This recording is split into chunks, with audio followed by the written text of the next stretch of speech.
Sky ഡൈനിങ്ങിൽ വിനോദസഞ്ചാരികൾ കുടുങ്ങിക്കിടക്കുകയാണ്. ഇടുക്കി ആനച്ചാലിലാണ് ഇങ്ങനെ ഒരു സംഭവം ഉണ്ടായത്. 2ഉം 4ഉം വയസ്സുള്ള കുഞ്ഞുങ്ങൾ ഉൾപ്പെടെ 5 പേർ കുടുങ്ങിക്കിടക്കുന്നു എന്നതാണ് വളരെ പ്രധാനം. ഒരാളെ താഴെ ഇറക്കി എന്ന പുതിയൊരു വിവരം കൂടി ജെയിനസ് രാജു പങ്കുവയ്ക്കുന്നുണ്ട്.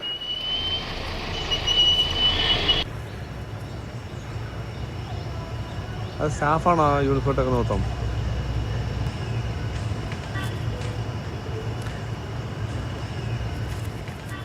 ജെയിനസ് രാജുവിൻ്റെ വിവരങ്ങളുമായി. ജെയിൻ, സ്കൈ ഡൈനിങ് വലിയ അപകടകരമായ ഒരു സാഹചര്യത്തിലേക്ക് ഈ സ്കൈ ഡൈനിങ് എത്തിയത് എങ്ങനെയാണ്? എത്ര നേരമായി ഇപ്പോൾ അവർ കുടുങ്ങിക്കിടക്കാൻ? രക്ഷിക്കാനുള്ള ശ്രമങ്ങൾ എങ്ങനെയാണ്?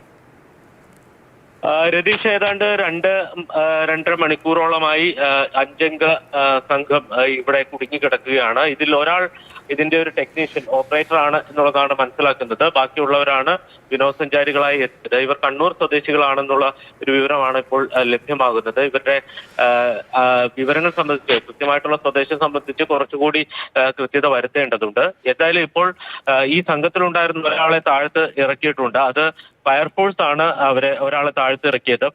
ഫയർഫോഴ്സ് ഈ വടം ഉപയോഗിച്ച് ഈ ഡൈനിങ് സംവിധാനത്തിലേക്ക് എത്തിയിരുന്നു. അതായത് ഉയർത്തി വെച്ചിരിക്കുന്ന ഡൈനിങ് ടേബിളും അതിന്റെ ഇരിപ്പിടങ്ങളും അടങ്ങുന്ന ഒരു സംവിധാനമാണ് ഈ സ്കൈ ഡൈനിങ്ങിന്റെ ഭാഗമായി ഒരുക്കിയിരിക്കുന്നത്.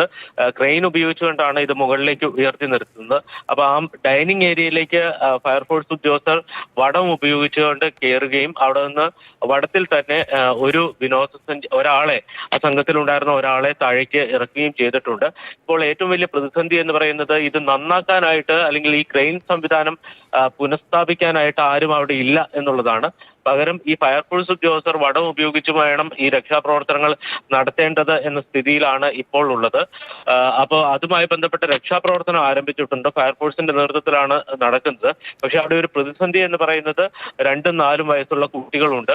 അവര് 2ഉം 4ഉം വയസ്സുള്ള കുട്ടികളുണ്ട്. അത് ശരിയാക്കാൻ കഴിയുന്ന വിദഗ്ധരായ ആളുകൾ അവിടെ ഇല്ല. പിന്നെ എങ്ങനെയാണ് ഇങ്ങനെ ഒരു സംവിധാനം അവിടെ പ്രവർത്തിച്ചത് എന്ന ചോദ്യമുണ്ട്. ഫയർഫോഴ്സ് ഉദ്യോഗസ്ഥർ രക്ഷാപ്രവർത്തനം നടത്തുന്നു. റോപ്പിലൂടെയും മറ്റും തൂങ്ങി കയറി ആളുകൾ രക്ഷിക്കാനുള്ള ശ്രമമൊക്കെയാണ് നടക്കുന്നതെന്നാണ് ആ ദൃശ്യങ്ങളിൽ മനസ്സിലായത്.